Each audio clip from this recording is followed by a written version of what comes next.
লা লা লা লা লা লা লা। নমস্কার বন্ধুরা, রান্নার ইচ্ছেতে আপনাদের স্বাগত।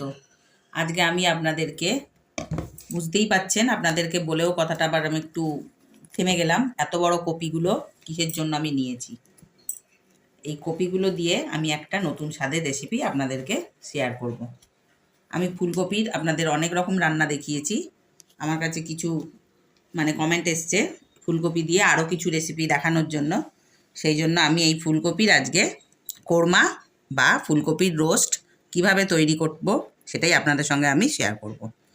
এত বড় ফুলকপি নিয়েছি এই কারণেই, আমার এরকম বড় বড় ফুল লাগবে।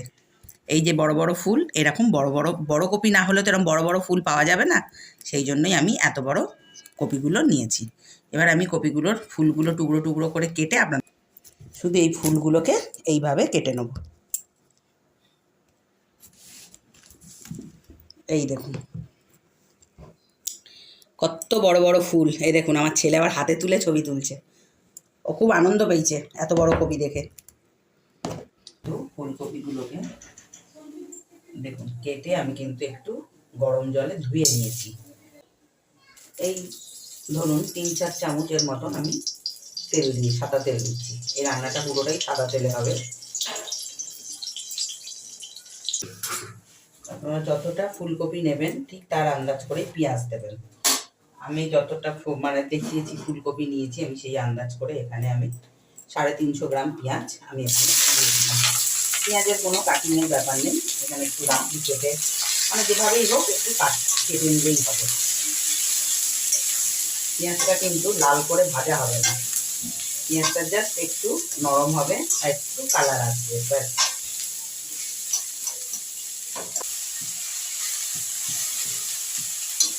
পেঁয়াজটা এরকম একটু নাড়াচাড়া করতে করতে আমি এখানে 25 গ্রাম কাজু, 25 গ্রাম চালমগজ আর 25 গ্রাম কিশমিশ আমি একটু ভিজিয়ে রেখেছিলাম, আমি সব একসঙ্গে এর মধ্যে দিয়ে দিচ্ছি।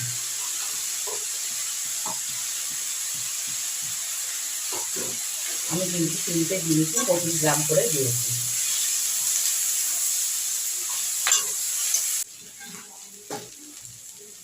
দেখুন পেঁয়াজগুলো নরম হয়ে এসছে, প্লাস আমি একটু কালার কিন্তু চেঞ্জ হবে না, এটা কিন্তু একদমই সাদা সাদা রান্না। সেই জন্য এবার আমি এখানে পরিমাণ মতন গরম জল দিয়ে দিচ্ছি।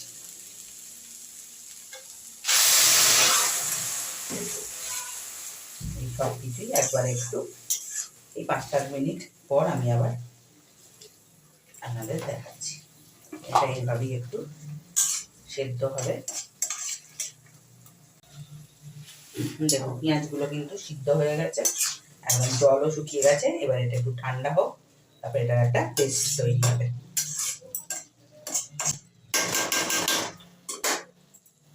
আমি পাশের গ্যাসটাতেই সরিয়ে রাখলাম ঠান্ডা হওয়া পর্যন্ত। এই যে পেস্টটা আমি পাশের কড়াতে আমি বলে দিলাম যে আমি সরিয়ে রাখছি এটা ঠান্ডা হওয়া পর্যন্ত। আমি এখানে একটু ঝাল বলতে এখানে তো কোনো লঙ্কা গুঁড়ো পড়বে না, আমি এখানে কিছুটা কাঁচা লঙ্কা, এই দেখুন আমি কিছুটা কাঁচা লঙ্কা মেয়ের ওপরে দিয়ে রাখছি। এই পেস্টটার সঙ্গে এই কাঁচা লঙ্কাগুলো একটু পেস্ট করে নেব। আমি আগেই বলেছি এটা কিন্তু পুরো সাদা তেলের রান্না। এখানে আমি 100 গ্রামের কাছাকাছি আমি সাদা তেল দিয়ে দিচ্ছি। আমি এখানে বেশ কিছুটা বাটার দিয়ে দিলাম।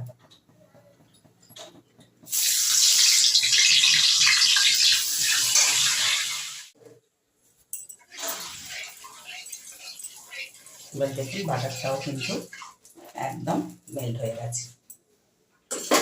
এবার আমি ফুলকপিগুলোকে এক এক করে এখানে ছেড়ে দিচ্ছি।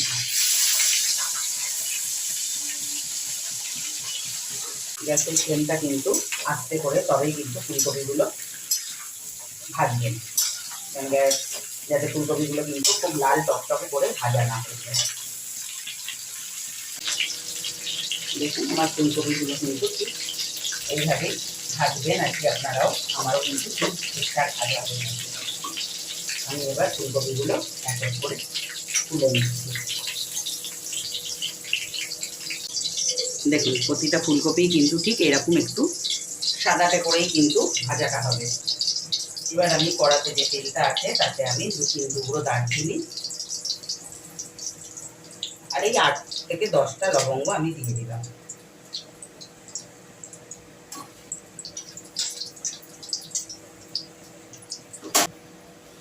এবার মশলা থেকে যেই গন্ধ বেরোবে আমি এখানে আমার এই বড় চামচের 1 চামচ রসুন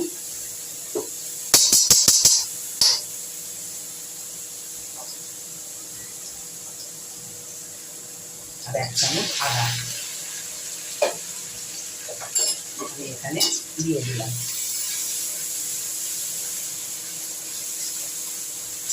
এবার আদা রসুনের ভাজা গন্ধটা বেরো, মানে কাঁচা গন্ধটা চলে গিয়ে ভাজা গন্ধটা বেরোবে, ততক্ষণ একটু এটা ভাজতে হবে। আদা রসুনের কাঁচা গন্ধটা চলে গেছে।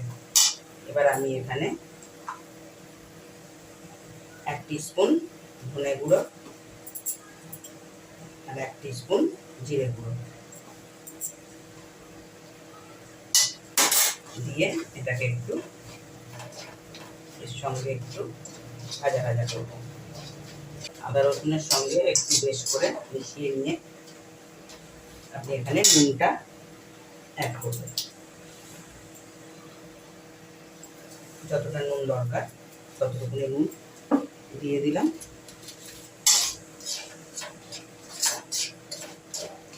এখানে তো যেহেতু কোনো কালারফুল ব্যাপারটা নেই, সেই জন্য আমি এখানে সামান্য একটু, মানে বেশি না, মানে খুবই সামান্য একটু কাশ্মীরি লঙ্কা গুঁড়ো আমি এখানে দিয়ে দিলাম, যাতে একদম পুরো যে হোয়াইটনেস, সেই হোয়াইটনেসটা যাতে একটু মানে একটু অন্যরকম দেখায়, সেই জন্য আমি এই কাশ্মীরি লঙ্কা গুঁড়োটা দিয়ে। এবার আমি এখানে আমার এই বড় চামচের 3 চামচ টক দই আমি এখানে ফেটিয়ে রেখেছিলাম, আমি সেই টক দইটাও এখানে দিয়ে দিই। অতি অবশ্যই এটা বলার কিছু নেই, টক দই দেওয়ার সময় গ্যাসের ফ্লেমটাকে আস্তে করে রাখবেন আর কি। এবার দই থেকে তেলটা ছাড়া পর্যন্ত একটু অপেক্ষা করুন। দেখুন আমার দই থেকে এরকম সুন্দর তেল ছেড়ে দিয়েছে। এবার আমি যে পেস্টটা বানিয়েছি পেঁয়াজ আর কাজু সব কিছু দেখালাম আপনাকে, সিদ্ধ করে নিয়ে আমি একটা মিহি পেস্ট বানিয়েছি। এই পেস্টটা আমি এখানে পুরোটাই ঢেলে দিলাম। এতে কিন্তু কোনো জল ব্যবহার আমি করছি না, যেহেতু কাজু দেওয়া আছে সেহেতু সিট করবে, সেই জন্য আমি কিন্তু এটা একটু ঢাকা দিয়ে কষে নেব। আমি কিন্তু এইভাবে কিন্তু ঢাকা দিয়ে কষছি, তা নাহলে কিন্তু পুরো ছিটকে একদম ভূত বানিয়ে দেবে।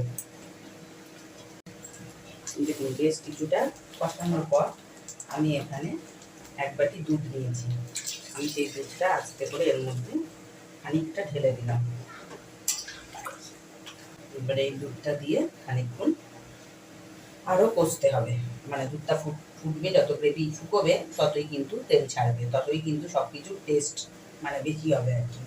এটা কিন্তু করতে বেশ কিছুক্ষণ সময়, চটজলদি কিন্তু এই রান্না হওয়ার নয়। দেখুন কিরকম মাখনটা, তেলটা আর টক দই তো আছেই, তার যেটুকুনি তেল দেখুন ওপর থেকে ভেসে উঠেছে। এবার আমি এখানে কপিগুলোকে আস্তে করে ছেড়ে দিলাম।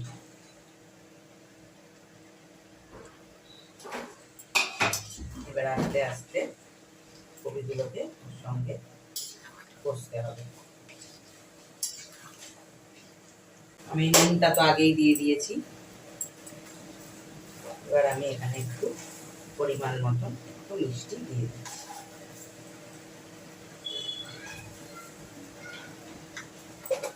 এতে কিন্তু একটু মিষ্টি তো যাবেই, অতি অবশ্যই কিন্তু সবটা মেশানোর পর চেক করে নেবেন। আমি এখানে এই 8 থেকে 10 মিনিট পর আমি ফেরত আসবো। এখন আমি 10 মিনিট পর ফেরত এলাম। যতটা গ্রেভি দরকার ততটুকুনি তো রাখতেই হবে, কিন্তু কপিটা সিদ্ধ হয়ে গেছে, দেখবে আগে দেখে নিতে হবে। আমি দেখে নিয়েছি কপিটা সিদ্ধ হয়ে গেছে। এবার আমি এখানে বেশ কিছুটা গরম মশলা দিয়ে দিলাম। গরম মশলাটা দেওয়ার পর একটু হালকা হাতে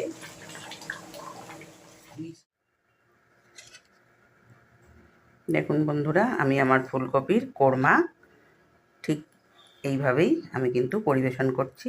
আপনাদের যেভাবে ইচ্ছা আপনারা পরিবেশন করবেন, কিন্তু রান্নাটি দেখুন কতটা লোভনীয় হয়েছে।